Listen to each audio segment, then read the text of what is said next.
My name is Matti Häyry. I am an anti-natalist philosopher. And my name is Amanda Sukenick. I am an anti-natalist activist. Welcome to the second episode of Hankikanto, Falling into the Anti-Natal Abyss. On playing God with genetics. So, Matti, in addition to being a very, very busy philosopher, bioethicist, author, and professor, you are also a very talented musician and songwriter who has written not one, but 2 rock operas. In number 65 of the Exploring Antinatalism podcast, we of course played 4 of your songs. Yet another reason for anyone who has not yet heard that recording to run there right now and check it out. And you speak about these projects there in some detail. However, at the time of putting together that first episode, there was still much that I had not yet heard and observed for myself, and there was still a great deal that at the time I didn't understand about these projects. What an absolute delight it's been to fully deep dive so much further into these projects for the preparation of this episode of Hankikanto. But before we start speaking about the operas properly, I would really like to hear about how music began for you. How long have you been singing and writing songs, and what instruments do you play? My father played guitar in a folk music group. There was a lot of singing in the house, and I was forced to take piano lessons and music theory classes since I was 7. There was no escaping really. But let me specify. Father's folk music group was not what you'd think, advanced, socially conscious country music. It was old Finnish stuff from the folk players of the 19th century. Waltz, quadrille, polka, that kind of thing. They played it well, but it never grew on me. The singing in the house was mostly done by drunken patriotic businessmen and town dignitaries in what seemed like endless late-night parties when I was trying to get some sleep. Lots of songs about going back to war and defeating the Soviet Union. The piano lessons I feared so much that when I had to go to our regular meetings with the teacher, I tried to ring the doorbell so softly that he wouldn't hear. That would give me a reason to go home and say that he wasn't there. Never worked. The music theory was elementary, learning the notes and scales and tempos and annotations. That was boring as anything, but in the end it was useful. Combined with my piano practice, that gave me an ability to see music as well as to hear it. The family moved when I was 9, and for 3 years I had a really good piano teacher. I learned all the classics so that now, when I always have a classic radio channel on, I know half the pieces because I've played them. Mozart, Beethoven, you name it. The family moved again, and at my new school I began my public performances. I played at the Christmas festivities, Silent Night, Holy Night, badly as I recall. From then on I played almost everything badly and tried to wriggle out of the piano lessons. I succeeded when I was about 15 and inherited father's old guitar. For a long time the only chords I knew were E minor and D major. With those I could play a popular Finnish waltz and Black Sabbath's Solitude from their album Master of Reality. As teenage years went by, I bought my first electric guitar, a Fender Telecaster, with money I earned working in a sausage factory during my summer holidays. I added bad singing to my repertoire and wrote my first songs. One ended up in my first solo rock opera, Orchid, 44 years later. Long fuses. I know that you're a big fan of rock and roll, punk, and metal, but how did rock opera specifically become your chosen musical genre? This is probably a question of definition, but I've never liked rock and roll that much. I learned my Johnny B. Goods and roll over Beethovens in due time, but that was older generation music. Finnish tangos were my favorite. They were contemporary. There were echoes from the big world outside, of course, but they were mostly limited to British pop. The Beatles, good tunes. The Rolling Stones, never saw the charm really. Occasionally something from the US, but Americana somehow didn't touch me. The turning point was when one Christmas my parents bought me Led Zeppelin 1. That was it, from the word go. In the days of my youth I was told what it means to be a man. Not that we thought much about gender distinctions in those androgynous times. And by the way, I wasn't kidding about the Finnish tangos. The Christmas before, my present had been Rakkaustarinoita, love stories, by a very popular Schlager singer, Eino Grön. Talking about long fuses, it took me 37 years before I saw Led Zeppelin in action in their one-off reunion gig in London. And the words that I mentioned were the first words that Robert Plant sang. The song is called Good Times, Bad Times. Quite memorable. But I stray. Back in the day, that settled it, and my musical taste in the wider world of rock was formed in the early 1970s. Led Zeppelin, Black Sabbath, Deep Purple, Uriah Heep, and Emerson, Lake and Palmer. There was one American band, but we'll come to that later. During my military days after school, I turned against the system, like you do, and started listening to politically loaded punk, much of it from Finland with a Finnish message. I also had an American favorite at that time, Dead Kennedys. Brilliant, I thought. But proto-metal and prog remained on the agenda while I was also learning to appreciate opera. From the later metal genre, I only picked what I could understand, melodic with some magic and mystery. On the non-metal side, Queen became a big influence. Rock opera then. Wikipedia at some point defined it as a concept album which may or may not be performed on stage. And a concept album means that you have a point. We'll see in a minute how the point came about. Music already pointed to that direction. In preparation for this episode of Hankikanto, you sent me a beautiful song in Finnish called Peili, Your Eyes in the Mirror, that you had originally written in 1997 and later recorded in 2009.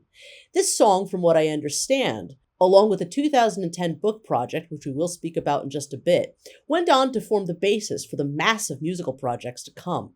What can you tell me about Peili and the role that it played in the development of your future rock operas? Thanks for the compliment. Should we listen to it first and then I can explain? It is as you say in Finnish, but music is universal. Even with my bad vocals and the demo quality, there is something in it. At least it became the stem song of all my rock operas so far. As a word of explanation to our non-Finnish audience, it tells the story of two people in love who see each other's eyes when they look in the mirror, each other's form in their sleepy, lonely beds, and dream about being together. Should we play it? Yes, let's. Here it comes.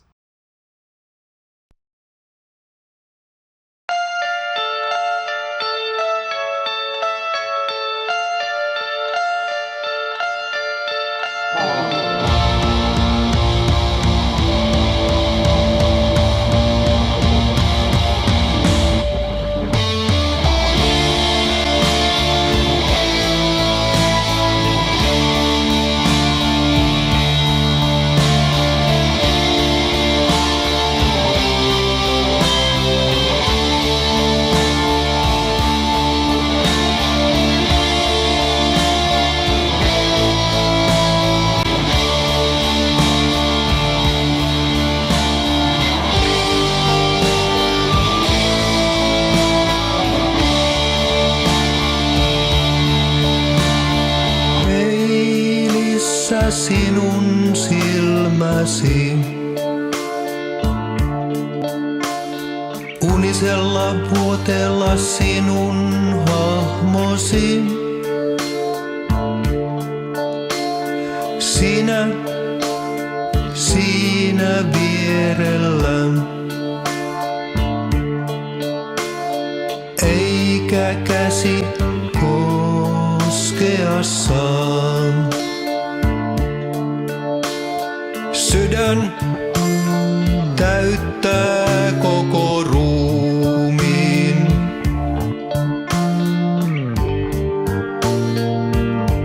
Ja käpertyy kokoon. Ei ajatuksia, ei kuvia. Vain tunne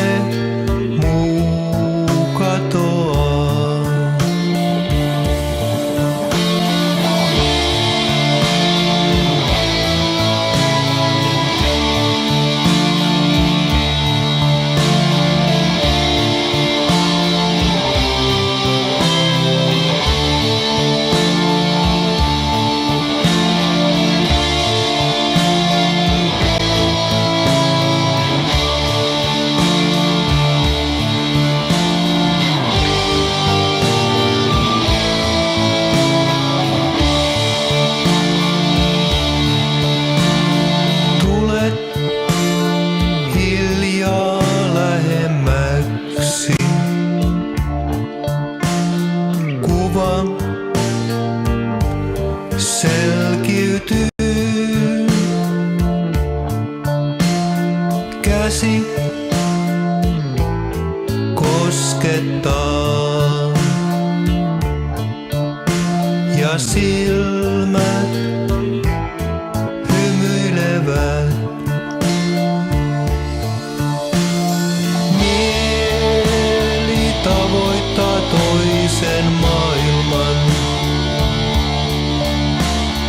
Keho tahtoisi mukaan.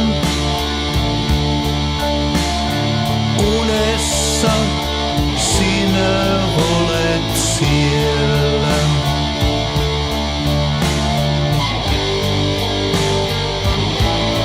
Niin ja minä.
Sinun silmäsi. Peilissä sinun silmäsi. Unisella vuotella sinun hahmosi. Sydän täyttää koko ruumiin. Sinä siinä vierellä. Tulet hiljaa lähemmäksi. Joskus oikeastikin.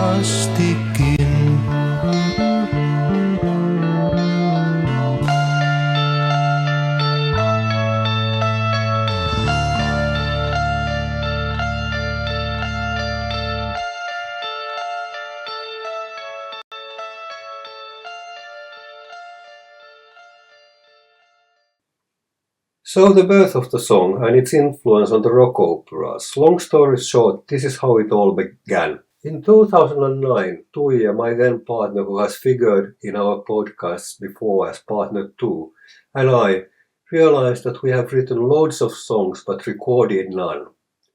Among those was Peili, lyrics by Tuija and music by me, originally written in 1997 as you said. Some friends had a studio nearby and we asked for help. One of them, Mika, promised to do some recording. We carried our gear to the studio and taped Peili, as you just heard it. Mika played the bass parts, Tuija and I alternated in the guitars, I did the vocals. The song was now recorded, but how do we get to the rock operas from here? I see it in your notes that we should really deal with the next item before we continue this saga. It makes more sense when the other cornerstone of the first opera project is in place. Yes, I agree. Rationality and the Genetic Challenge, Making People Better, 2010. Before we go on to discuss the first of the big rock opera projects, we must first make a quick detour to your 2010 book, Rationality and the Genetic Challenge, Making People Better? Surprisingly, we spoke very little about rationality and the genetic challenge on exploring antinatalism, but it's really an important book, not only in the role it would play in future projects like Playing God, but also in the context of your own antinatalism. The antinatal world is sometimes quite stuck in near dinosauric concepts of creating children in the traditional way, and seems to sometimes forget that the procreative landscape and the boundaries science is allowing procreators to push is ever-changing, allowing the genetic challenge to jump higher and higher hurdles of natalist madness. To quote an early part of the book, The genetic challenge, as I understood the notion in this book, is a set of questions raised by the engineering, political, and medical solutions to the original threats posed by non-human and human nature. By engineering solutions, I mean our responses to natural obstacles, and by political and medical, I refer to our attempts to control our own psychological, social, and physical shortcomings. The genetic challenge, like many other tests to humanity, arises when we cannot readily agree on what our reactions should be and on what grounds. How did rationality in the genetic challenge come to be? My long-term plan since the turn of the millennium has been to write a book called Breeders' Morality, Its Nature, Implications and Alternatives. It's a story of voluntary reproducers ruling the world. But to focus my thoughts, I've had to walk several side avenues. One of these for 20 years has been that I try to understand what words like dignity, solidarity, precaution and vulnerability mean to different people. They form the conceptual background of whatever else I'm doing. The other from my work in the ethics of genetics is the idea of making people happier by scientific advances. If biomedicine could remove suffering from human lives, the anti-natal case, at least the philanthropic version, would lose some of its credibility. In Rationality and the Genetic Challenge, I study in tedious scientific detail 7 possibilities of making human lives better. Genetically perfect babies, other designer babies, savior siblings, cloning, stem cell research, gene therapies, and life extension. This was all based on my bioethics teaching at the University of Manchester in England, and I tried to be as neutral as possible. I don't say what's right or wrong, I merely catalogue the differences in people's views. I call this the polite bystander method. Once again, my Manchester colleagues happened to be in good terms with the publisher and persuaded Cambridge University Press to publish it. My only international book in which I got to choose the cover. It's my favorite gargoyle on top of Notre Dame in Paris. While antinatalism is certainly not the subject of rationality in the genetic challenge, it does sort of come up as a subject from time to time, though I don't believe you knew the word yet back in 2010. I would like to quickly point these instances out. On page 42, while discussing an argument made by Habermas, you say, I do not understand how Habermas can dodge the fact that by deciding not to enhance their offspring, parents already make a choice for which consent would be needed. The only way to respect future generations would seem to be not to produce them at all, a respectable solution, I believe, but probably not one that he is after. And on page 67, you do actually make a reference to David Benatar's Better Never to Have Been in the footnotes. The comment on Habermas is quite antinatal, isn't it? Not to have children would be a respectable solution, good for me. And there I was saying that I didn't make any normative conclusions. And yes, David Benatar's book appeared at the time of my writing mine. A concept found within this book, which you just spoke briefly about above, is the idea of the polite bystander's point of view. Would you mind further defining what this idea is and give a bit of detail as to the importance that it has? Neutrality, apart from snide remarks like the one on Habermas apparently, was the aim. I had earlier promoted something called the reflective equilibrium model, in which we go back and forth between theory and intuitions and then achieve a normative result. The polite bystander does all this going back and forth and comes to conclusions, but then always specifies whose conclusion it is. If you think like this, you should, to be consistent, do that. With antinatalism recently, I have returned to my blatant normativity. Several key concepts discussed at length within Rationality and the Genetic Challenge would, in a feat of extraordinary creativity, be transformed into the basis for characters within the narratives of the rock operas.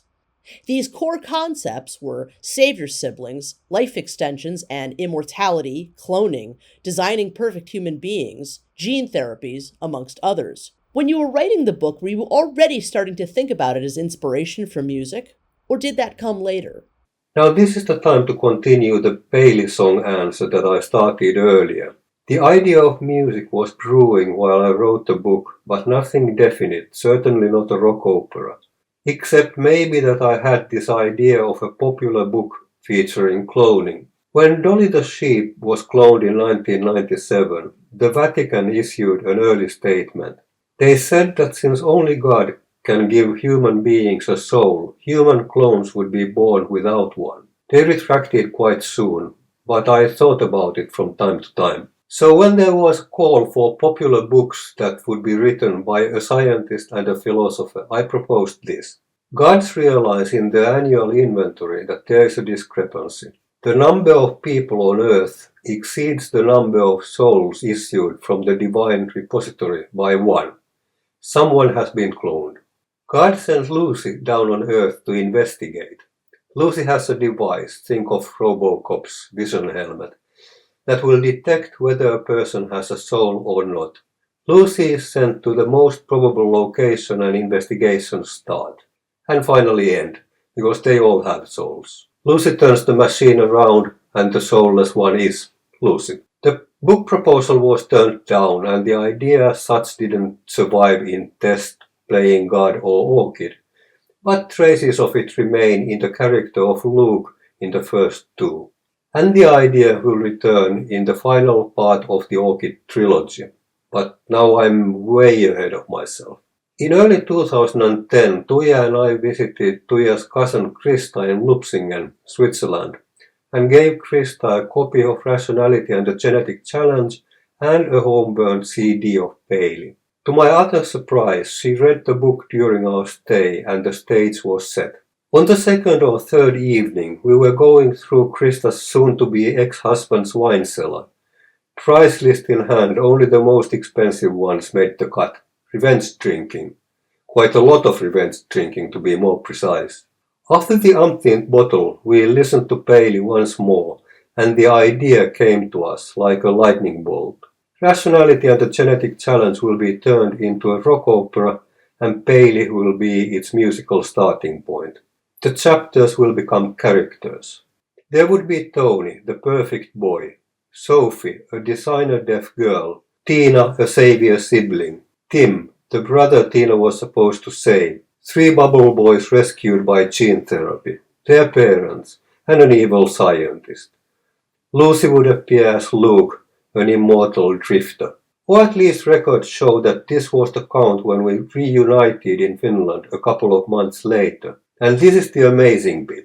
How many drunken masterstrokes like this make it to the next day, let alone further meetings and eventually production? We established a nano company and called it Polite Bystander Productions, Krista's idea, referencing my method in Rationality and the Genetic Challenge.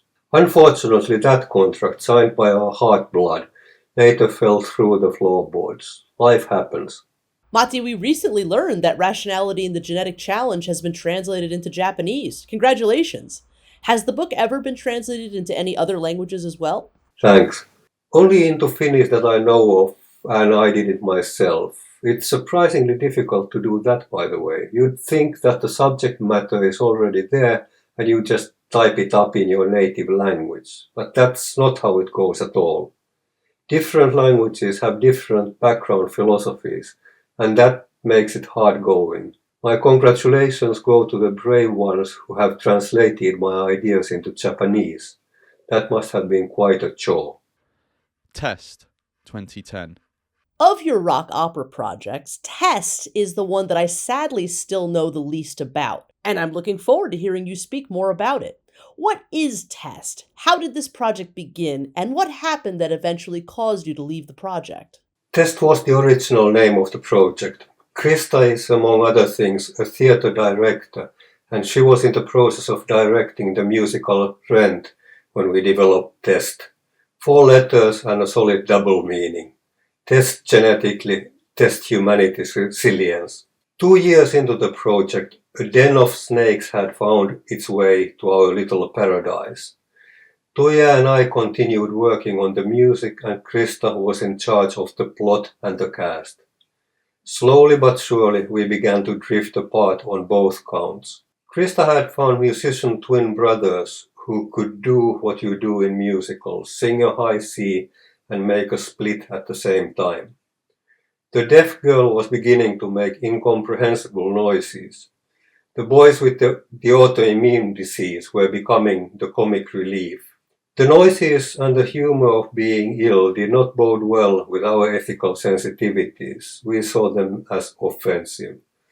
We may have been wrong trying to insert ethics into art, but that's how it was. And the music was going to directions that we didn't like as well. Tuija's solution was to introduce an outside veteran of rock music, Corky Lane. He was the drummer of the American hard rock band Mountain and has 2 gold records from Woodstock. If you know one Mountain song, it will probably be Mississippi Queen. We had met Corky in Manchester 2006 after a Mountain gig. I wanted to see the band that had been my only American favorite when I was growing up. Tuija and Corky had kept in touch by email, and she thought that collaboration, if possible, could save Test. And so it came to be that Corky was invited to spend some time in Tuija's family country house to make music and plan what to do with the rock opera. This was then repeated many times, and we were getting results that we fed back to the Swiss team. It was all going well for a while. The Swiss were impressed by the presence of a rock star, and we had rehearsal retreats at the country house and in Krista's huge summer house in Lapland. We even recorded some of the stuff with the musical twins. It soon became apparent, however, that the formula didn't work. The plot was still not to our liking, and the music suggestions by the Swiss were turning the rock opera into a musical. With all due respect, musical was not our genre of choice. 2 years after the memorable meeting in Lupsingen, the project divided into 2. Krista started a new production company, Happyville Productions, for completing Test, and our Polite Bystander Productions took charge of Playing God, our version. Krista went on to produce Test, and it was performed in Basel. We were not in close contact at the time, so I don't know all the details. Some of their songs and scenes can be found on the Test the Rock Opera website, but apparently no recording was made. We continued our project independently, but things were so far gone that most of the characters in the 2 are the same. Even the name of our eventual recording is Playing God. Corky Lane and the Perfect Child perform original music from Test the Rock Opera. As sad as it is that the project encountered the problems that it did, and that it didn't end up the way you had wished, what I've heard of at least some of the resulting musical is fantastic, with Mark Storis, the famed singer of Crocus, playing Luke. No reason to be sad at all. That Night in Lupsingen 13 years ago has produced 2 rock operas and indirectly My Orchid and many albums by Tuija and Corky, not to mention Corky's priceless memoirs, Letters to Sarah, that they went on to write together. And yes, the Crocus connection. During one of our visits to Lupsingen, we traveled to Germany to catch a gig by Ken Hensley, a legendary songwriter and musician of the British prog rock band Uriah Heep. Uriah Heep will also figure later in Hankikanto. Anyway, we knew Ken and had an invitation backstage. Tuija, Krista, a couple of her Swiss team, and I. While Tuija and I chatted with Ken, trying to get him involved, Krista turned her attention to Mark Storis, who shared the dressing room with Ken. Nothing came of our talks with Ken, rest in peace, but Krista and Mark apparently struck a common chord, as Mark then became involved in Test. Some really great singing by him in their endeavor. And yes, he became Luke, my original Lucy, in a very different disguise. There was and is an incredible amount of ridiculous talent floating about in that scene. The last millennium artists who spent their fortunes in the high life back when are still around and looking for lucrative opportunities. Our gain, not necessarily anyone's loss. Did any of your music remain in the resulting show even after you left? In short, no. But let me tell you about one song. It illustrates the difficulties that we had, and I continued to have with Playing God. The song was originally called When the Apple Blossoms Bloom in the Windmills of Your Mind, I'll Be Your Valentine. Snappy. I wrote it in fall 1980, as I recall. It was a dark and stormy night, and I was the officer on duty in the garrison where I was first stationed after military academy.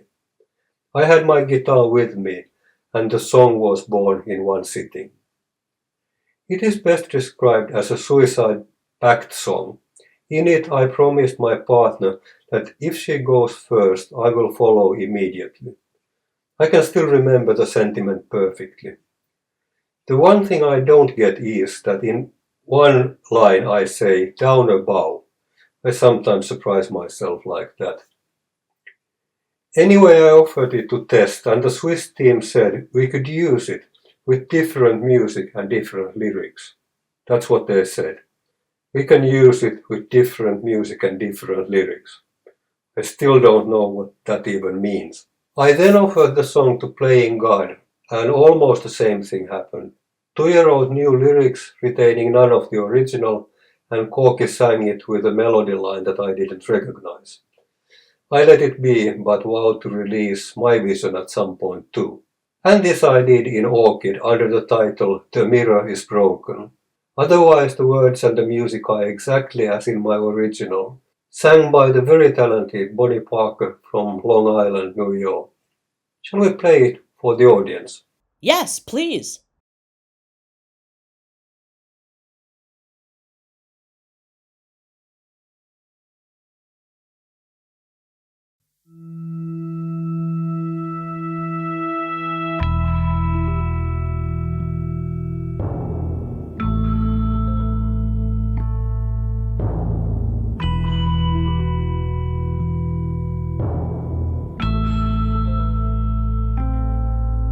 When the apple blossoms bloom in the windmills of your mind, be sure I'll be with you where I belong. Though the cold and misty morning tells you I've got to go away, be sure when the time comes I'll be there. And though you must be crying, and though you must be dying too, just a small death doesn't matter. When the time comes, I'll be there.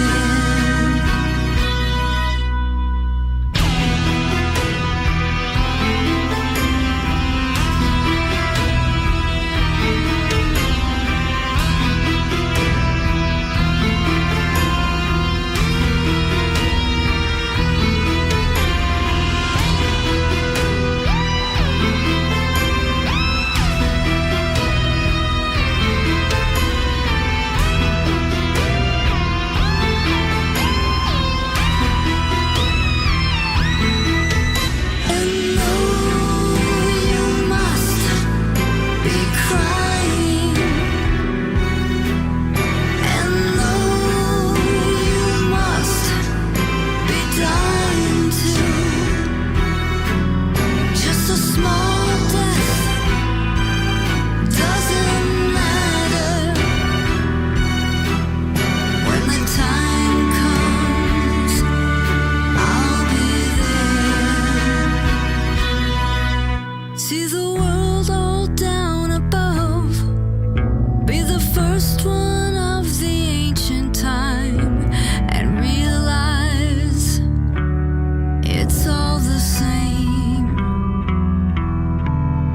When the apple blossoms bloom and the windmills of your mind, I'll be your Valentine.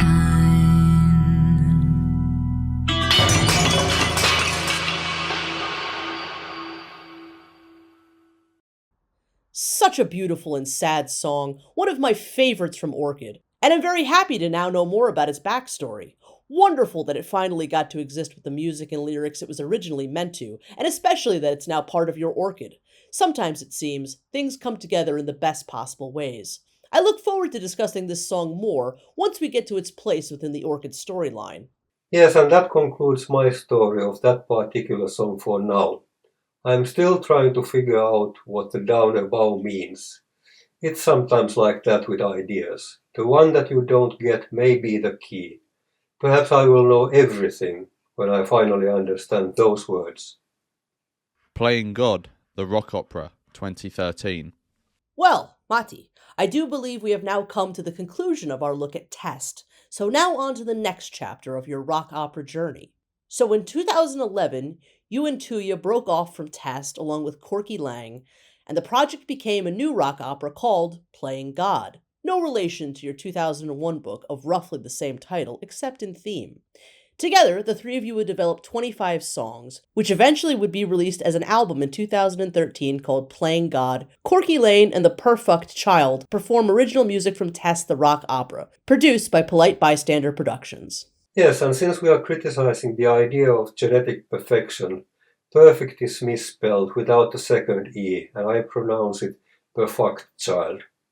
Now, you spoke extensively about Playing God in our first interview, and in preparation for that episode, I had indeed heard a little of this and seen a little of that, but I didn't really understand much about it at all at the time. In addition to this, you speak somewhat disparagingly about Playing God on Exploring Anti-Natalism, and so considering that, I'm sort of shocked just how much I've fallen in love with this show, now that I've done the proper deep dive into the project.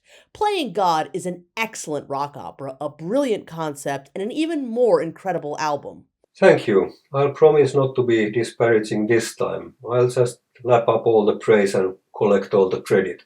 Let me start off by saying that people listening should absolutely pick up a copy of the album. You can get it on Amazon and there will be a link below. But also, on the Polite Bystander Production YouTube channel, you can see a 19-minute version of one of the stage productions. Not to be missed. Yes, the whole thing would be out in the open like Orchid, if I had my way. But the other two owners still think that it could be commercially exploited, so we cannot even play the recorded songs here. Most a shame. I'll give you something though. It would be criminal of me not to point out the incredible amount of talent that went into the cast of Playing God. I had never personally heard of Corky Lang before this, but he's phenomenal on the album, and my God, what a drummer. Can you tell us a little bit more about him, as well as the character that he plays in both the show and the album? Luke?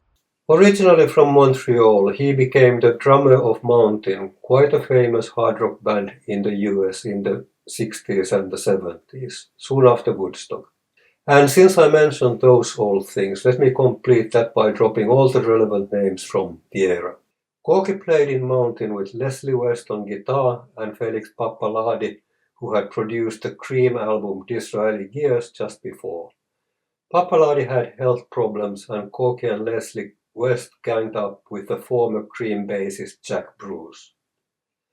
They were known as West, Bruce and Lane and made a record or two, but High Life was more important and the band folded pretty soon. Corky went on to play with Mickey Ronson, David Bowie's guitarist, Ian Hunter of Mott the Hoople, Noel Redding of Jimi Hendrix Experience, and Eric Schenkman of the Spin Doctors. And then us, like you do. His character in Playing God is, in the versions that you have seen, Luke, a distant descendant of my original Lucy. But on the album he sings all the male parts, and in our first performances he was still both Luke and one of the perfect boys. Very confusing. Luke is a 110-year-old bluesman who about 60 years ago had some experimental longevity treatment. He is not aging at all, but he is bored of life and tries to kill himself with pills and liquor. He gets as far as the gate of the terrace of the gods, but the gods don't let him in. Gods live on prayers, and people have stopped praying for the health of their future children. The gods want to know why, and send Luke back to Happyville, the place he came from and the location of the lowest prayer rate on earth. What can you tell me about some of the other cast members and musicians who make up the players of Playing God? On the album, the main forces were Corky, Bonnie Parker, and Denny Colt from Long Island. You already heard Bonnie on vocals and bass, and our studio master Lasse. Over 20 musicians have been involved in the studio and on stage, but this is the core. Eric Senkman, the spin doctor, did some guitar on the album. I don't think I've ever seen an instance in a musical or anything of the kind where the main character, in this case Luke, spends most of the show behind a drum set. Was that a difficult juggling act to have to contend with having such a pivotal character who needs to drive so much of the narrative, obscured behind a drum set for so much of the show? It was and is for the people who know Mountain a corky show, and they don't seem to mind.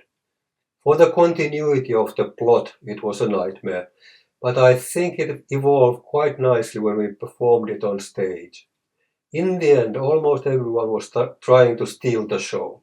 When I was on stage, I thought that my own character, Mr. C or Mr. Cunningham, was the key figure. Like Mr. Cunningham, Luke is the one other character I feel we get barely enough time with during the show. So many questions about who he is, so much left about him that could be further explored. We can do some exploring. And we should. You sent me a wonderful backstory for Luke at some point, before he met Cunningham, about his life as a brilliant guitarist, traveling to Chicago, playing in clubs. Is there anything you would like to say now about this proposed backstory you'd written about him? That can wait until we get to a good point in the opera story. I'll just say now that there might be more to him than meets the eye. Let's talk a little bit about the story of Playing God, and let's do so by going through the album itself, from the liner notes of the album. The good people of Happyville, set back in a 1970s version of tomorrow, have enjoyed the advantages of genetic engineering for decades without any thought, but the day of judgment is near.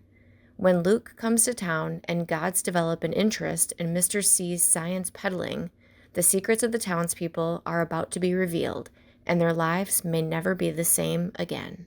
That's what it is. Before we plunge into the songs, just talking, would it be an idea to give a short teaser of what the show is about? I happen to have a couple of minutes trailer for one of our shows. Care to see it? Sure. Play it, Sam.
Between him and us, it's gonna be hard to know, to find the fresh greens only he grows in this town. Oh, somebody's left behind without a sound. Come on, come on, come on, come on.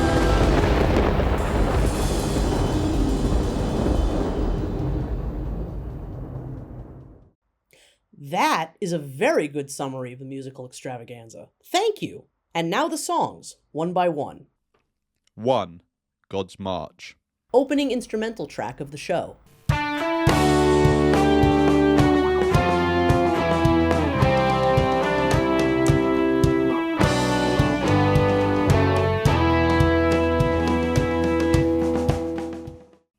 2. Luke's Blues. Here we are introduced to Luke, played and sung by Corky Lang. Luke is a haggard blues guitarist who is the victim of Mr. Cunningham's life extension treatments. Luke is now 110 years old when we first see him, suicidal, and promptly ends his life after nailing the contract he'd once signed to Mr. Cunningham's door. So here I am in misery after all those scars that man gave to me. What he gave me was enough rope to hang. I curse that deal. I'm going out with a bang. Quick question on Luke's deal with Cunningham. Cunningham didn't necessarily swindle Luke in this deal, did he? He may have overcharged him, that we don't find out. But he did give Luke what he had wanted at the time, no? The audience cannot know. There is bad blood between them, that's for sure. The most probable story is that Mr. C kinda lured Luke into the life extension experiment by promising to pay his gambling debts, which he presumably did. Luke's beef, judging by Luke's Blues, is that he is tired of life and blames Mr. C, or at least the deal they made all those years ago. 3. Terrace of the Gods. Now dead, Luke travels to the Terrace of the Gods, where he finds several gods lamenting that no one is praying to them, and the loss of dignity. Whatever happened to those calls of despair? They were praying for their unborn babies to be healthy and without a care. What is this place? Where am I? I really did it. It's over. I wonder if they'll let me stay around. This must be it. This must be the over thing. Oh yeah. Look it. They're opening the gates for me. Hey! Much to Luke's bewilderment and horror, he is sent back down to Earth so that the gods can use him to find out what's going on. Yes, well done. That much is clear.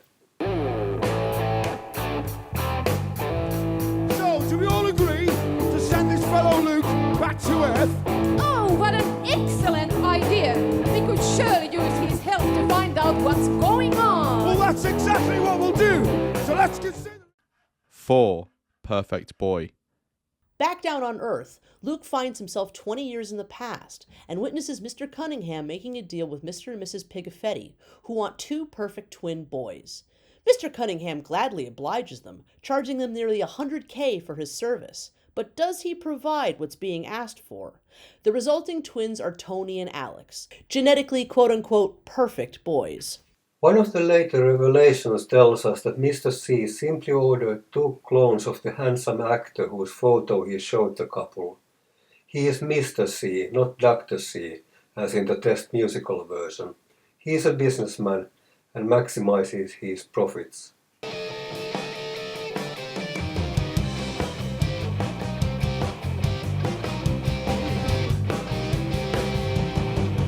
You, madam, have impeccable taste.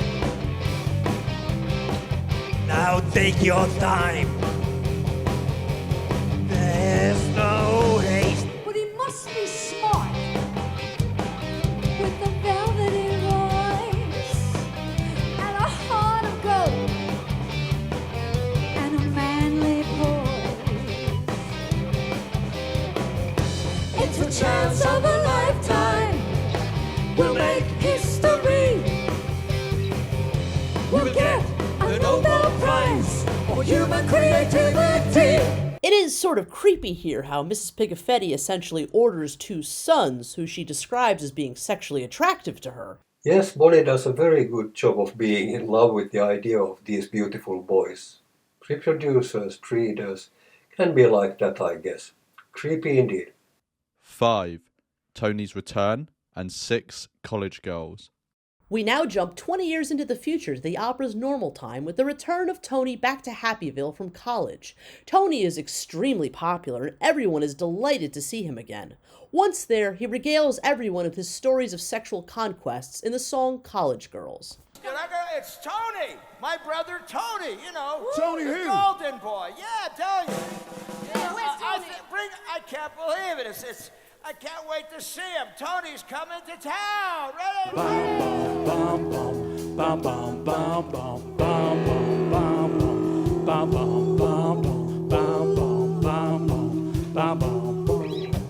Talking about them college girls, what can I say? Talking about them college girls, they'll take all night and day. Talking about them college girls, they're bright and smart. I tell them those college girls, we're going break your heart.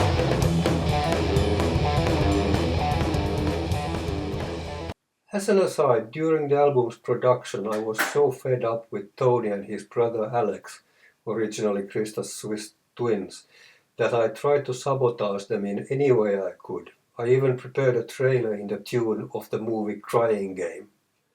Tony dances with the most beautiful girl in the college at a party. College girls is playing. They drift into the dormitory, start removing their clothing, and Tony finds something he didn't expect. He takes a closer look, and the beautiful girl is his twin brother Alex.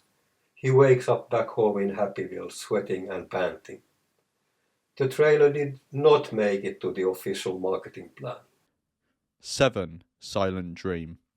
In the next song, Silent Dream, one of my favorites from the album, Tony expresses his love for Sophie, a young girl whose father sells vegetables in town and who also is an assistant of Mr. Cunningham.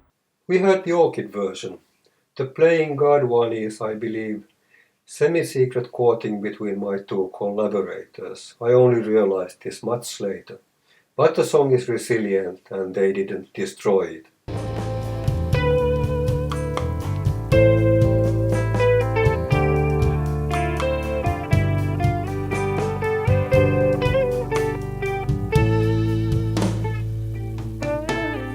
In the darkness of my room, I'm feeling home to you. You are my silent dream.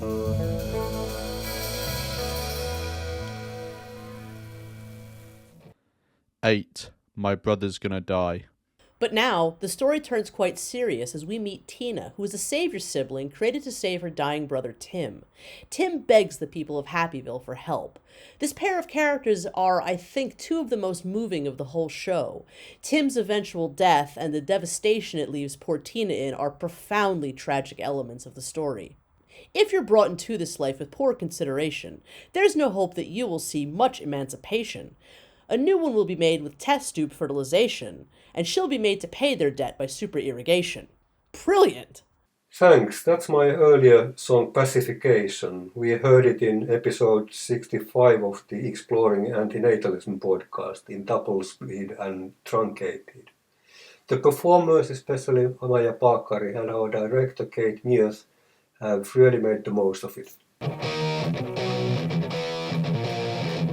What the hell is going on? My brother's gonna die. Don't you have no sympathy? Why?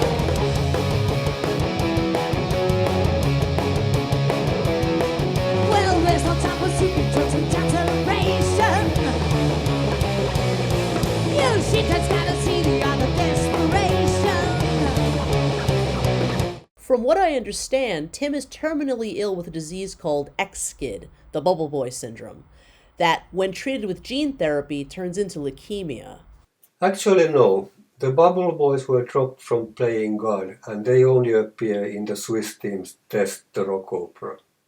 Tim's disease is, following My Rationality and the Genetic Challenge, either Fanconi's anemia, thalassemia, or Diamond-Blackfan anemia. These are all fatal diseases which may be cured by producing a healthy, genetically matching savior sibling. Stem cells collected from the umbilical cord or later from blood or bone marrow are implanted to the ailing child who may be cured. Mr. C's business crime, and one of the reasons for his eventual downfall, was that he ordered a cheap genetic test in the production of Tina, the supposed savior sibling, and this led to Tina's being the wrong kind, not the savior that she, well, somebody else really, could have been. 9. Open up your imagination. In this song, the perfect brothers, Tony and Alex, sing about their brotherhood. One thing that I wasn't particularly sure about regarding these characters, do they know that they're supposed to be perfect? And does Tony believe that he is, while Alex seems to know that he's not? Most of the Perfect Boy twists and turns are a little enigmatic to me, hangovers from the earlier test days of the production. But we needed them to have different mentalities. Tony is world-conquering extrovert and Alex is poetic introvert. The matter of whether the boys know about their perfection was much debated by the test production team when we were still all in it together.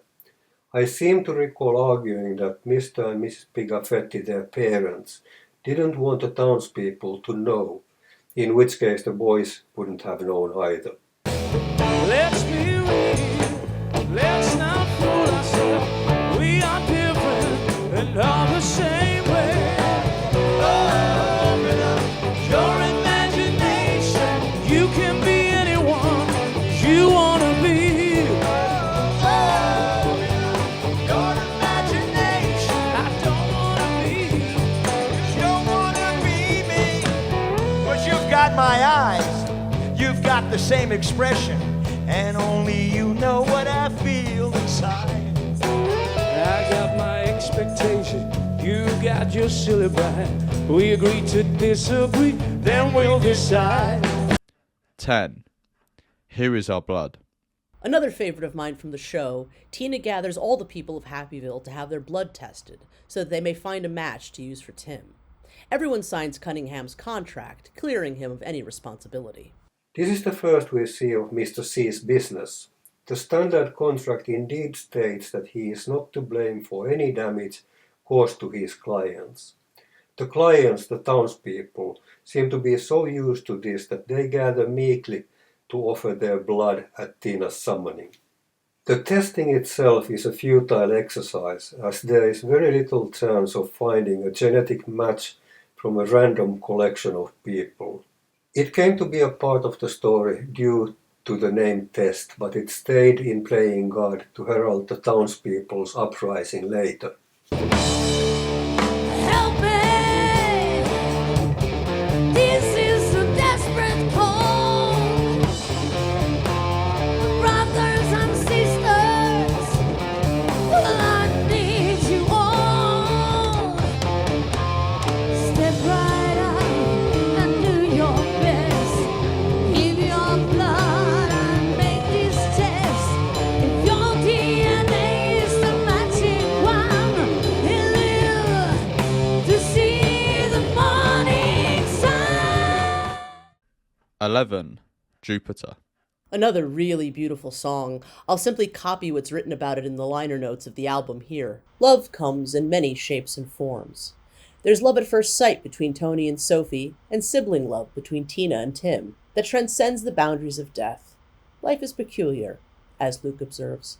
That's a Corky classic, lyrical content intact from his previous projects.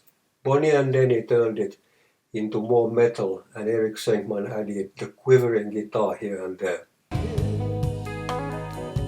Just like an angel, listening to the song all by herself.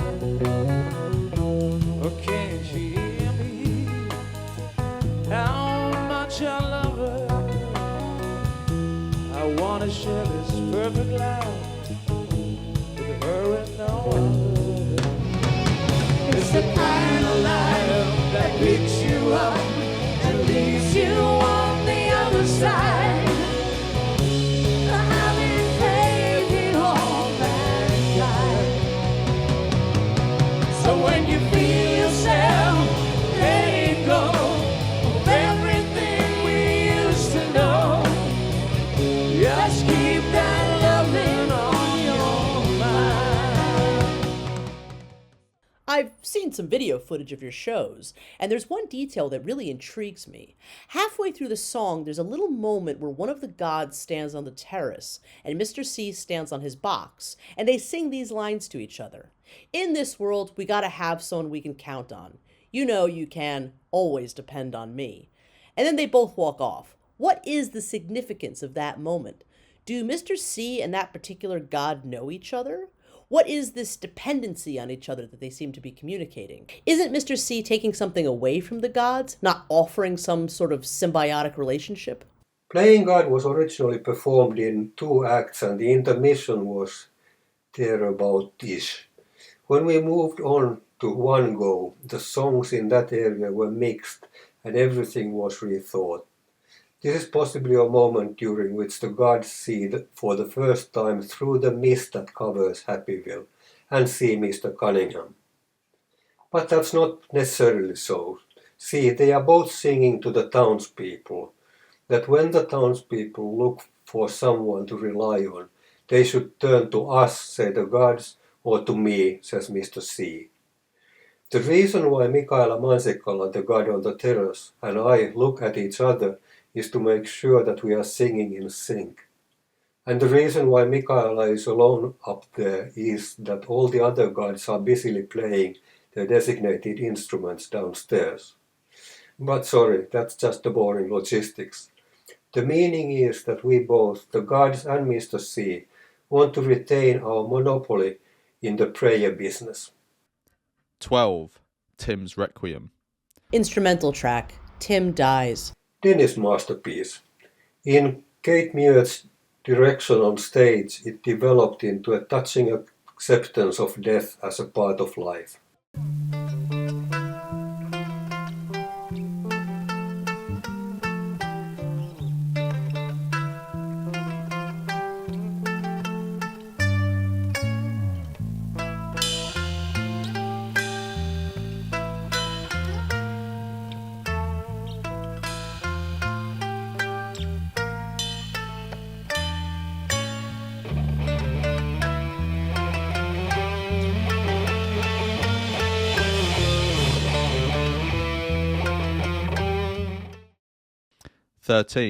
Not good enough. Sophie and Tony are now in love and want to run away together, much to the chagrin of the Pigafettis as well as Sophie's father.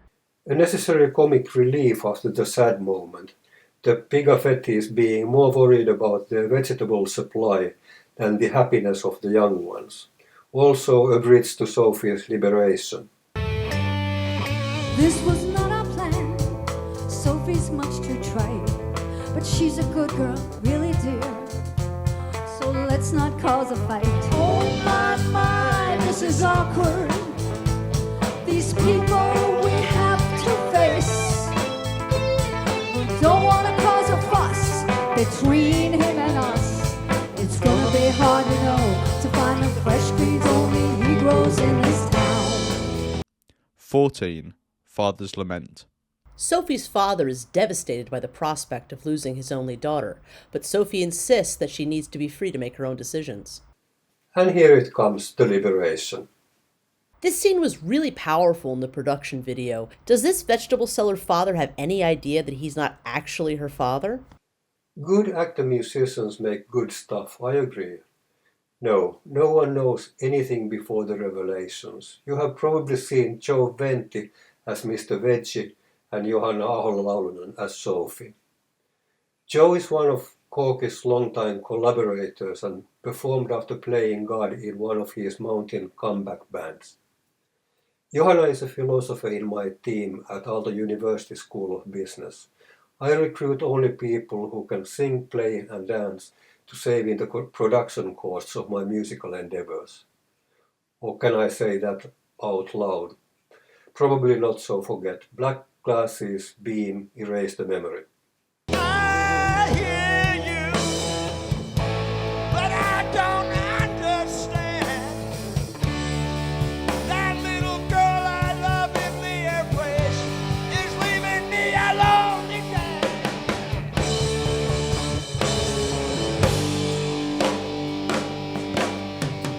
Daddy, don't treat me like that baby girl you held so many years ago.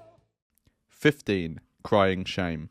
Tony and Alex realize they are both in love with Sophie, and the two quarrel over this revelation.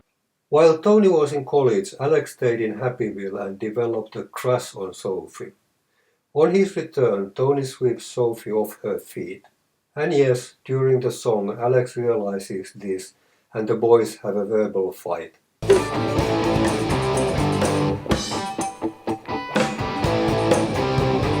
Painted and crying shame. We're playing the same game. I was totally unaware that we would have to share.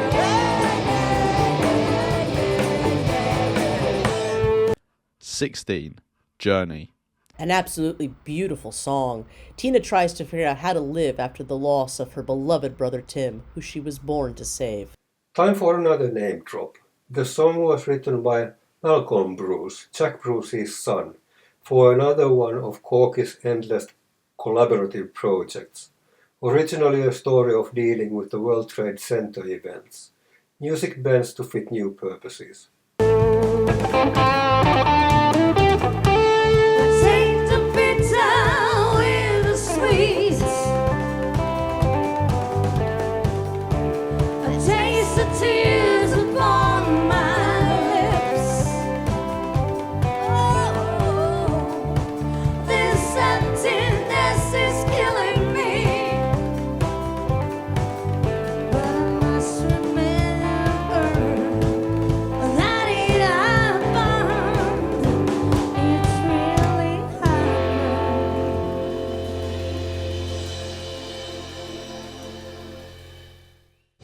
17. Sisterhood. Instrumental track in which Tina is confronted by some of the townspeople of Happyville. Again, works on stage because of Kate Muir's solid directing. This was originally supposed to be a sisterhood of police officers. I might say something about that later.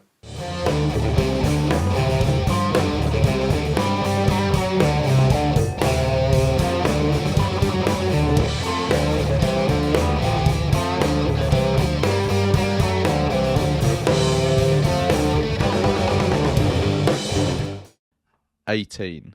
Vital Stream.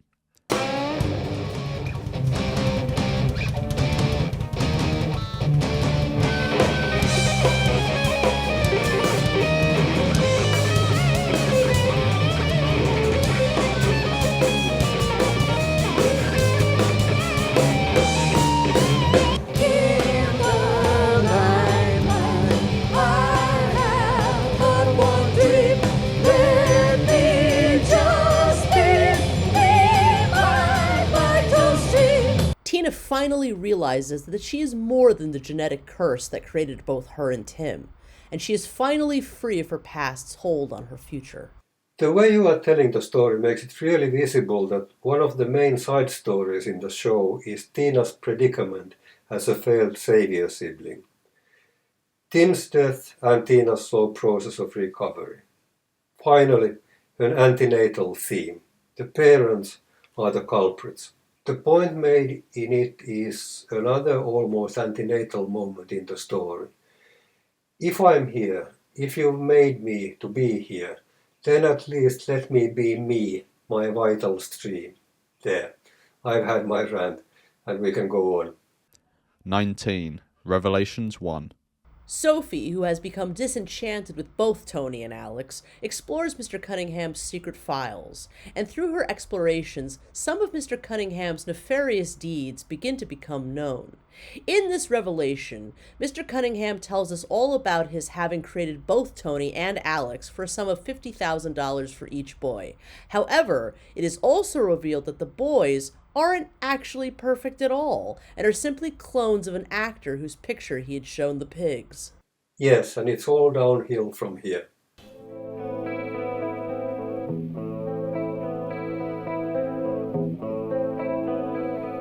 Mr. and Mrs. Pigafetti commissioned me to order perfect genetically enhanced twin brothers from their own gametes. Now that would have cost $50,000 for each boy. So instead, I ordered 2 clones of the actor whose picture I showed them. That only cost $2,000 each. Nice profit. Almost $100,000.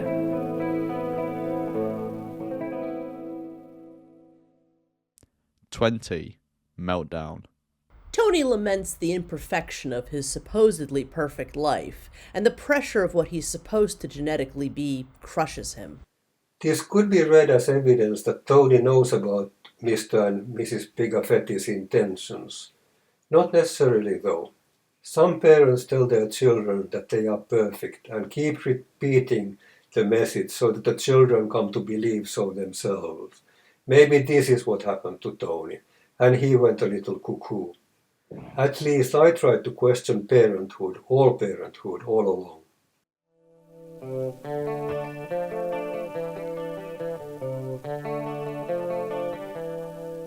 I'm talking to myself, I'm asking, do I want to feel this way? Every time I think too much, I think I get in my own way. I don't want to say too much about the way I feel, but I'm not the kind of guy who sits by and lets it go. Maybe it's just me, I'm looking at a man searching for a soul. Don't know where everything I see is this perfection starting to suffocate me. I'm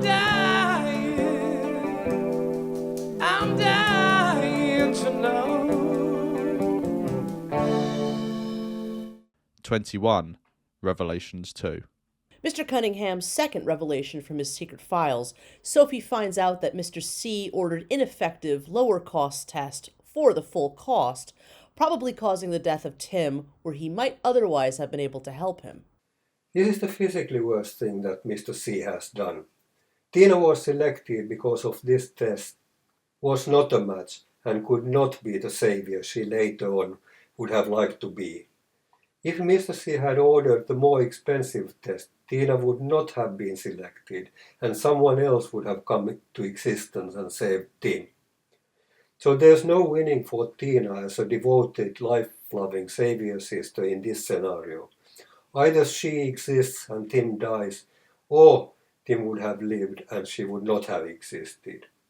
I'm pretty sure that the audience missed that completely. The logic of these beginning of life choices is a little opaque, shall we say. I was commissioned to order a full spectrum tissue analysis for Savior sibling Tina Doe. That would have cost 17,000, but for 1,000 I ordered a low resolution test. Another failure and a bad one, but still a profit of 16,000. 22. Eyes in the Mirror. Another favorite song of mine from the album, such a sad song, this time sung by Alex as he longs for the love of Sophie. Thank you, a rare specimen of mine that made it to the album almost intact.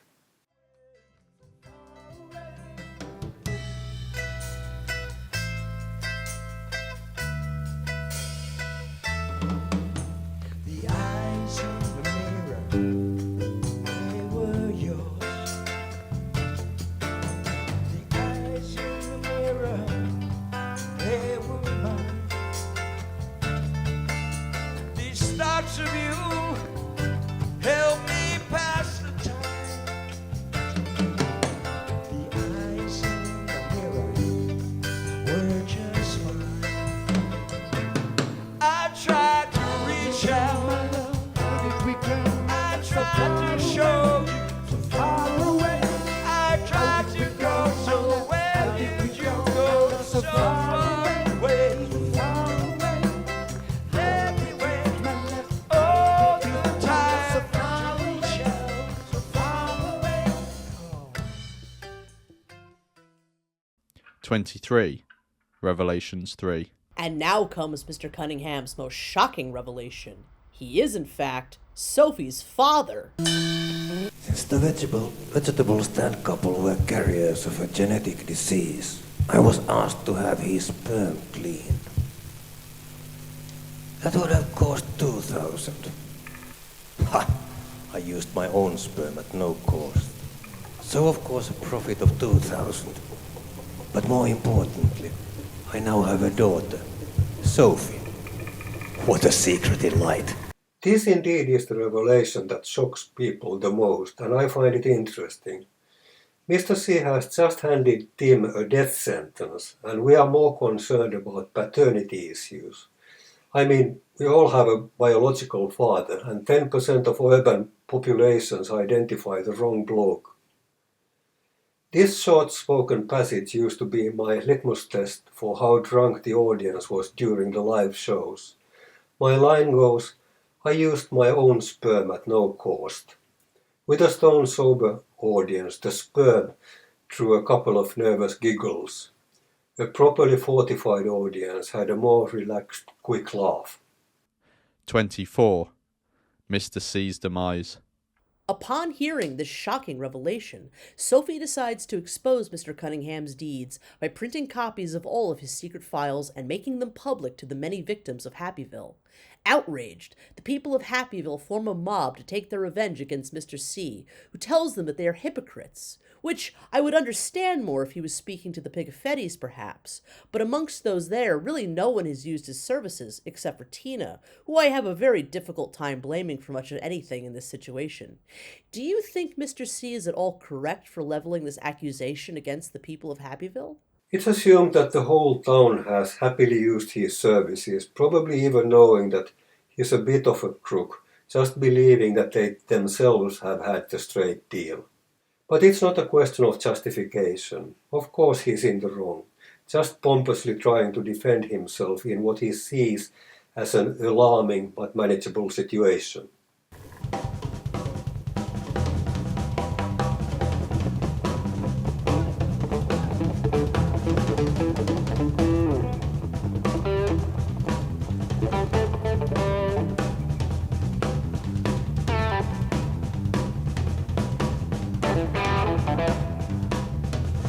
No, we must find him and make him pay.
Cunningham is murdered after Luke informs the gods of Mr. C's crimes. He is killed by the people of Happyville for stealing their hopes and money, and slaughtered by the gods for stealing their prayers. My, is that what happens?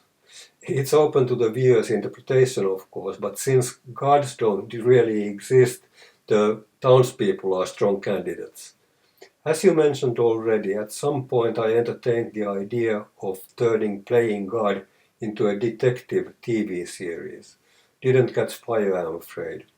But I opened the script by a news clip about the event, and it says, The Delta-ish Daily, August 29, 1997. Man dies in mysterious explosion. Local people claim act of God. A man died in an explosion early yesterday morning in Happyville, MS. A forceful blast took place in the middle of a heavily crowded market square, but the lethal impact was inexplicably limited to just one person. Information about the incident is scarce, and eyewitnesses are reluctant to talk to the media. The town, historically inhabited by Scandinavian settlers, has a strong tradition of Norse religious mythology. Some townspeople contacted by the press allege that the death occurred as a divine punishment. The victim's name has not been disclosed. From the local correspondent, Daisy Pigafetti. Then an entire TV series would have been launched to investigate the case. Yes, during our correspondence, you've shared quite a bit with me in regards to this possible TV series sequel iteration to Playing God. For whatever it might be worth, I do hope this idea sees the light of day at some point. I think there's so much more story left to tell in regards to Cunningham's backstory, as well as many of the other characters. You've mentioned to me that you've at some point developed an entire 24 episodes of this possible future series? Yes, it would have examined character by character who actually killed Mr. C and revealed many more possible secrets and possible worlds. There are obvious additional questions to be answered. Where are Tina and Tim's parents? Where is Sophie's mother? To give you a taste of how my delirious mind works, one of the storylines I concocted was that Sophie's mother now lives in the neighboring town and is having a clandestine affair with Mrs. Pigafetti. Sophie's mother left Mr. Veggie because he is a stupefyingly boring man and she couldn't bear his hippie vegetarian lifestyle. After the events of the opera, they moved to Washington, D.C., and Mrs. Pigafetti ends up being the President of the United States. The usual stuff for TV series like this. And then there is, of course, the obvious question, who and what are Luke and Mr. C, and why is their relationship what it is? Your response to my original questions regarding Mr. Cunningham's death reminded me, and I had forgotten, there were a number of different possibilities you had proposed as being alternative causes of death aside from the obvious possibilities of the gods and the townspeople, including that Cunningham had been offed by the government, and also that he was possibly assassinated by international terrorists. Anything at all you'd like to say about these two alternative explanations? Well, they are good candidates, assuming that the experiments Luke and Mr. C were involved in were in fact a part of a military-industrial complex plan of some kind. When Sophie starts releasing Mr. C's secret files, the government faces a clear and imminent threat. And Luke may have been converted to some terrorist ideology during his bluesman days in Chicago and is now activated by his foreign masters to get rid of Mr. C. But the story told on stage is firm and tells us that Mr. C is brought down by a lightning bolt thrown from the terrace of the gods. We had some pretty impressive light effects and thunder for that in the more mature performances. Just before the lightning strikes, the gods sing, "Dignity, sanctity, where's the humanity? We have to force them to see what is right. ART, DNA, IVF, PGD, that's not the way to respect our right." I would be very interested in hearing you speak more about the meaning you intended here behind dignity, sanctity, and humility.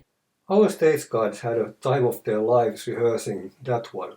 5 people have to go in unison with dignity, sanctity, where's the humility. We have to force them to see what is right. I would even try the abbreviations. But the meaning. It's the gods' turn to be pompous. Perhaps they have to justify to themselves that they are taking Mr. C out, so they resort to reciting their old divinity-based privileges. People should have treated them with respect, recognizing their superior dignity and sanctity, and being humble and servile. Instead, Mr. C has turned them into science consumers who don't need gods to protect their offspring. This, by the way, in our official version, is the first time that the gods hear about all those biomedical innovations, in vitro fertilization, pre-implantation genetic diagnosis and the like. Could be differently. I'll say something about that in a jiffy. 25. In this world. The evil man is no more. It was not their fault. Nothing is their fault. Is this saying that without science and the ability to manipulate life, they are innocent, because without it they will pray, and without it they will once again be the possession of the gods? It could be saying that, or they could just be horrified by their own mob justice and try to sweep the incident under the carpet. They are decent, simple folks after all, and if they took a life in a frenzy, They could feel bad about it and try to forget it as soon as possible. And then Sophie and Tina appear to become lovers, and the story ends. Yes, my final attempt to break the heteronormativity of the story.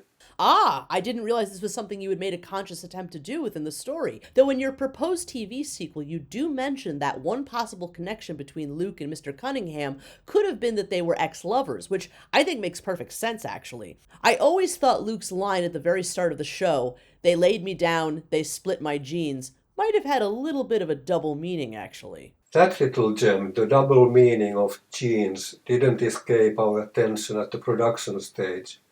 But Luke's Blues is very much a one-take studio solo effort by Corky, with some ad-libbing with the lyrics, so we kept it for its solid, raw, live quality. Also the guitar is fashionably out of tune. We thought that was perfect for the occasion.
Would be really interested to know any details you might be willing to share about what went into the writing on Playing God.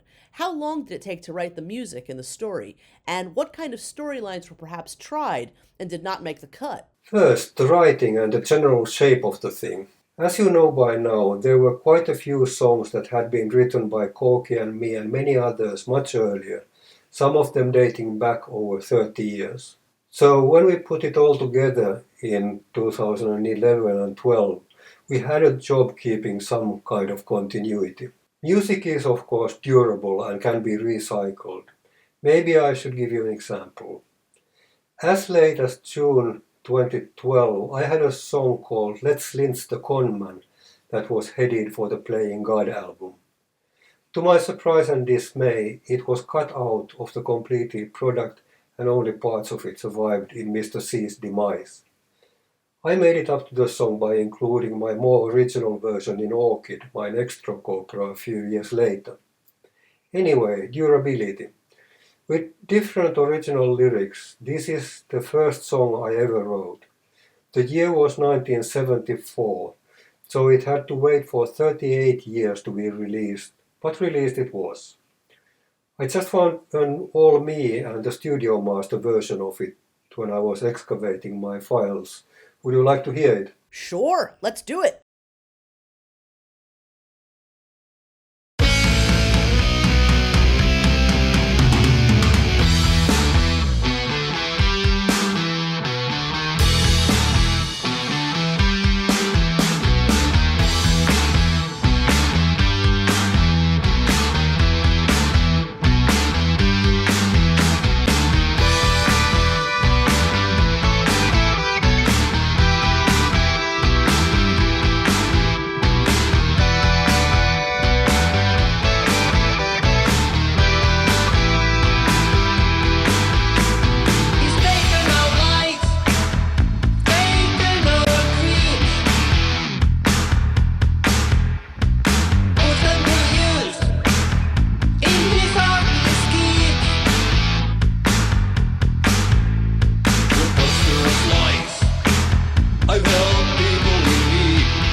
Disclaimers in place for suitable fees.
That killed the con man. Wow! I hope you know how much I enjoy getting to hear these rare versions of the songs. This one especially offers a fascinating window into where the development of both Playing God and Orchid were at this particular time, a halfway point almost, of sorts. Great details offered by the lyrics regarding Alex's character, by the way. He stands out here as being a voice of reason along with the constable in the mad murderous frenzy of the mob against Mr. C. This is an element of his character I think perhaps got a bit lost over time, but really helps here in distinguishing him from his brother, Tony. A real treat also hearing you do all the different voices. I personally wouldn't mind an all-Matti version of any of these albums at some point.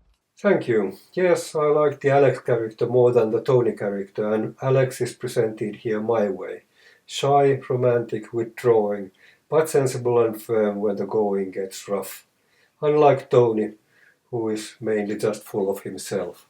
The appearance reactions in this one, by the way, answer one of your earlier questions, at least in my interpretation. Mrs. Pigafetti says, "And now they all know it wasn't my grace," which clearly indicates that they had not revealed their perfect boy plan to others. Reproducing naturally would have been more respectable, it is suggested. That is also reflected in the townspeople's line, "Stop all this or full exposure shames us like we never knew." Going back to your question about the making of Playing God in its many disguises, the album and the performances tell slightly different stories. Our long backlog of songs meant that the album ended up being more of a jukebox musical than a concept album. The stage performances gradually made it a work of art that you have seen and will, I hope, be released by my collaborators sometime soon. To put this in another way, the album doesn't have a proper libretto. This means that Kate Mears, as the director, had to develop her own, and we all tried to help. To good effect, I hope. Then the storyline material that didn't make the cut. I am reminded of two notable cases. First, the constable who features in my Let's Lynch the Conman with Alex as a voice of reason. Since the early days of Test with the Swiss team, there was supposed to be a female police officer in Happyville, patrolling the streets and seeing everything, protecting people. With Luke and Mr. C, I guess that there are two father figures in the story, and she would have been the mother figure. Mrs. Bicafetti is not exactly a role model.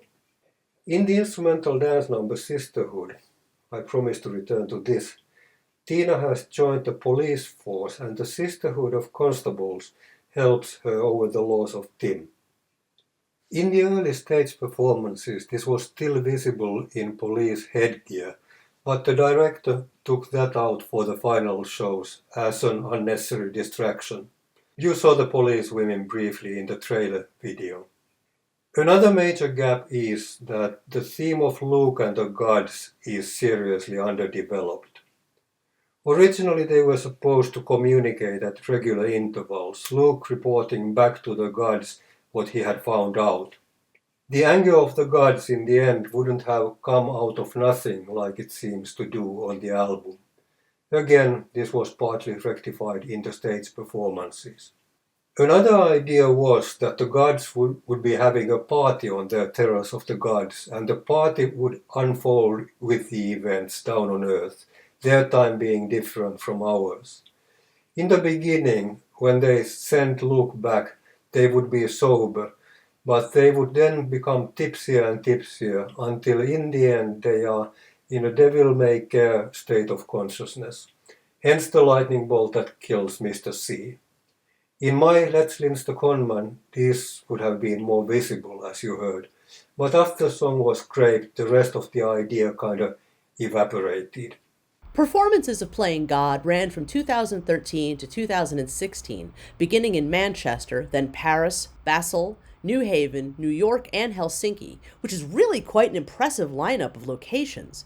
How many performances of the show total do you believe occurred over this span of time? And where did the show see the most success? All in all, about a dozen different performances during 3 mini tours. Maybe the most notable success was at the Cape Playhouse, an off-Broadway theatre on the 68th Street between Park and Lexington Avenues, Manhattan, New York. We gave a solid performance to an audience of 600 and they seemed to like it.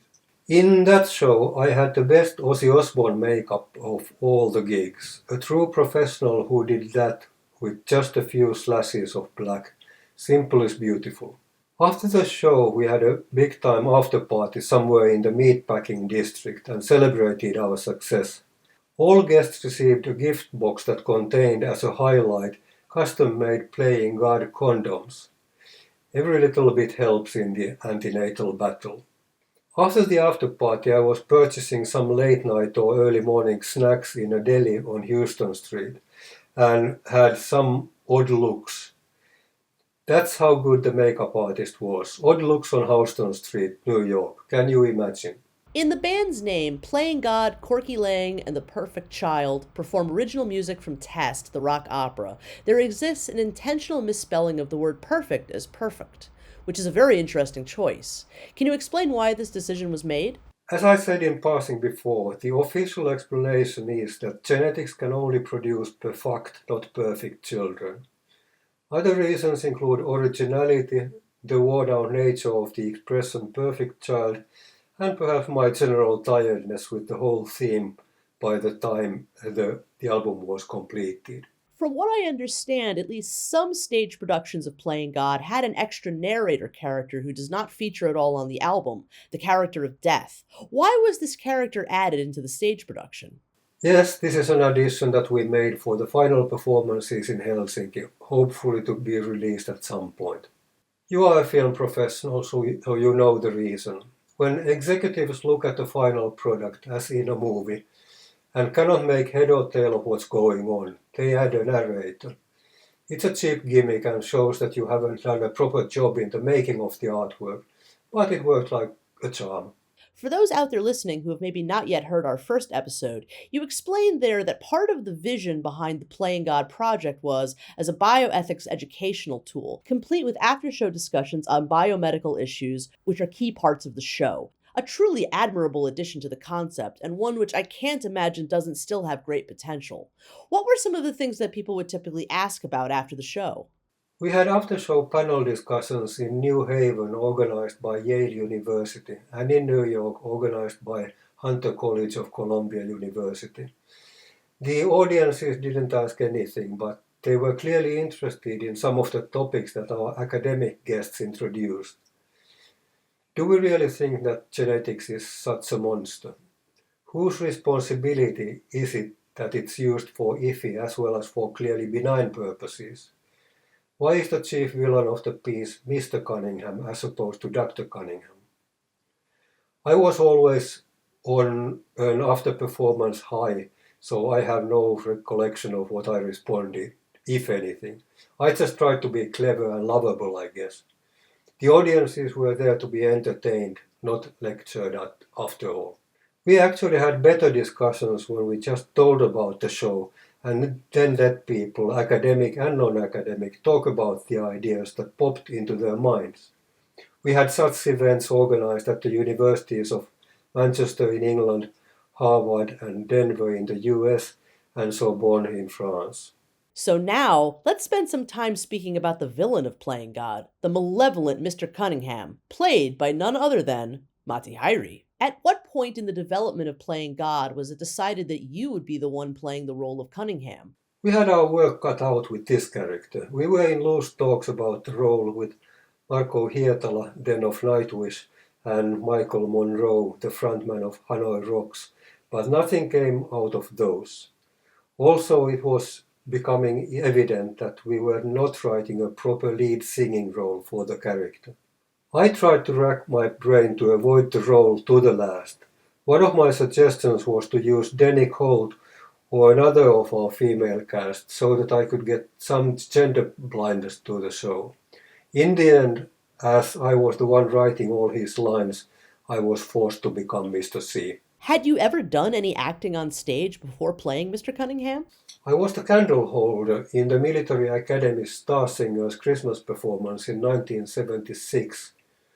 But after that, things had been quieter in my acting career. In other words, no, not as such. But I'm a university lecturer and feel comfortable before audiences, so no one saw that as a major problem. And the role is not that difficult. Sit and stand, deliver a few lines and get slain. Kate never actually directed me. I guess I was the hopeless case who wouldn't take direction anyway, so why bother? You also feature quite prominently on the album for Playing God, both singing and voice acting in the role. Your voice acting is fantastic on the album. Thank you. The studio master did wonders. You are, of course, wonderful as the incredibly evil Mr. Cunningham, a fascinating character both within the show and in how he stands in juxtaposition of who you are as a human being. You, the antinatalist ethicist, someone who cannot see how it could be his duty to act in ways which do not produce the maximum of net good, and Cunningham, the natalist villain, who uses anyone and everyone to satisfy his own selfish and corrupt ends. From what I understand, Mr. Cunningham was originally Dr. Cunningham, a geneticist from Test.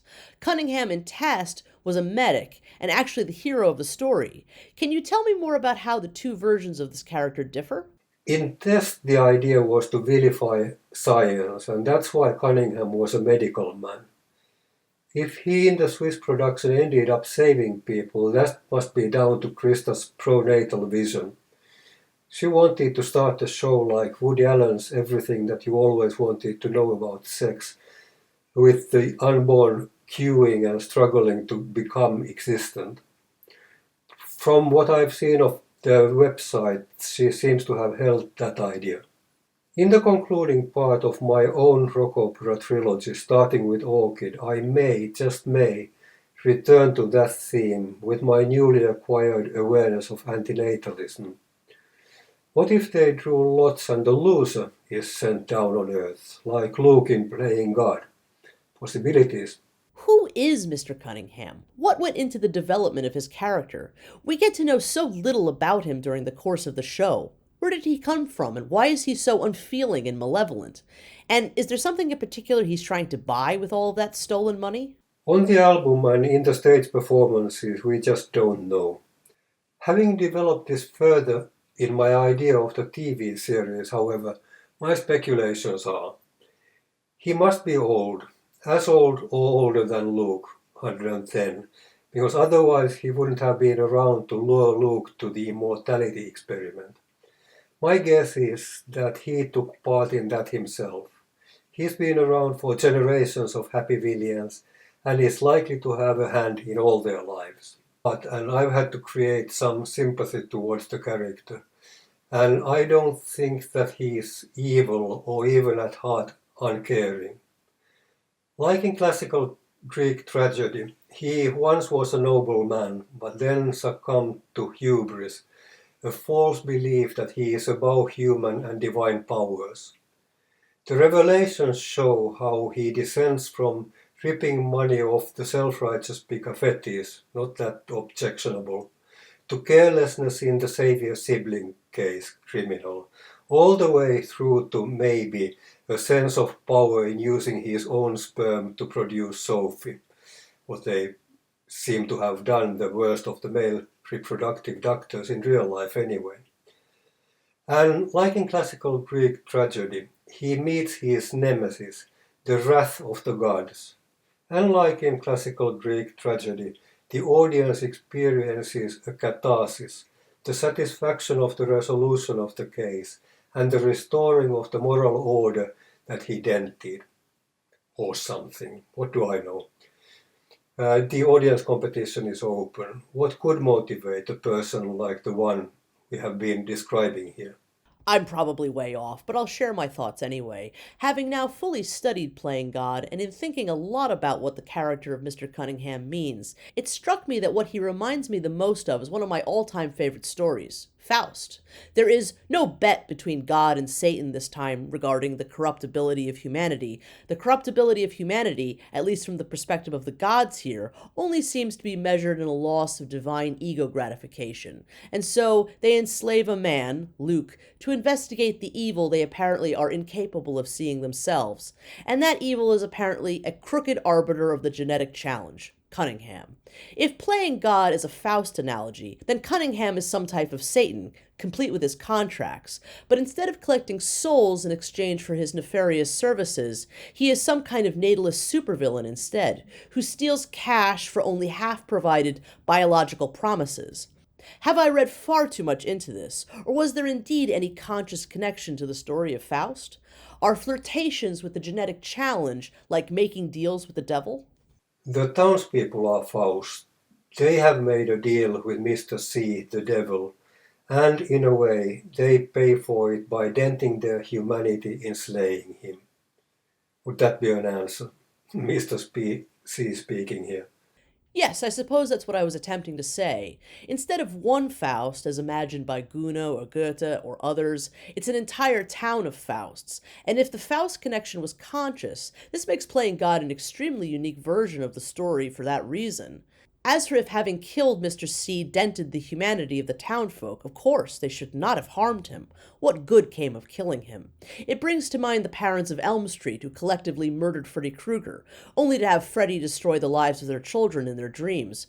There is nothing solved in murdering the devil. Not in a world where new devils and their victims continue to be born every day. Retribution is always a waste. The only possible peace is turning the tap off completely, for good. A very good analysis of the case. Congratulations. When we produced our first episode together, you spoke about some of the work you had done in your past at the University of Manchester's Centre for Social Ethics and Policy, and how the work you had done there involved procreative beneficence, freedom of choice, and save your siblings, and how you now not only saw how that work at the time had made you a type of eugenic pronatalist, as you called it, but also that you had only begun to realize what you call the error of some of your ways then during the process of creating number 65. So considering that, do you think you cast yourself as this natalist villain, as this science peddler, as in some way of showing yourself your own ethical conflict, out of some kind of unconscious, misplaced guilt? Absolutely. And then perhaps not. My superego trying to do the right thing as the idea of antinatalism was emerging should have done that. Make amends, try to heal, show what's wrong in the bigger picture. Unfortunately, my mind doesn't seem to work like that. I am id-driven. I feel that children should not be had and ego-controlled. The rational thing to do here is to keep my job and kick its ass, if I can, with the artistic ideas. Anyway, antinatalism had not come to focus for me then, partly because there were personal things riding in this production. Or was it simply a bit of fun for you to play someone so unlike yourself? A little bit of both, perhaps? I'm not sure that Mr. C is so different from me. If he had seen an antinatal surge coming, he would have focused his services into that area. He's a businessman and a narcissist, trying to make a living and yearning for recognition. That's me, I think. Is performing playing God something you would ever like to do again someday, or have you closed the door forever on this project? In art and philosophy there are no closed doors. Look at me, returning like a dog to its vomit on both counts. And I'm happy that you do. Now, it's time to close this episode, and we can do that in your words from an academic article you wrote about the project as a bioethics educational tool. They echo what you said just now about coming back and going on. Playing God is primarily about survival, especially through reproduction. Reflecting the ongoing nature of these human enterprises, the last words that our audiences hear, with the fading notes of the last song, are as follows. It is not over, it is never over. The road to Happyville goes ever on. And with those depressing words, I am Matti Häyry. And I am Amanda Sukenick, and you have been listening to Hankikanto. Falling into the Anti-Natal Abyss. Stay tuned to this channel. Will Amanda find any more questions to ask Matti? Will Matti be able to answer them? Will there be music, like in Exploring Anti-Natalism number 65? If so, will it have any connection to antinatalism? These questions and many others will be answered in the next episode of Hankikanto. Falling into the Anti-Natal Abyss.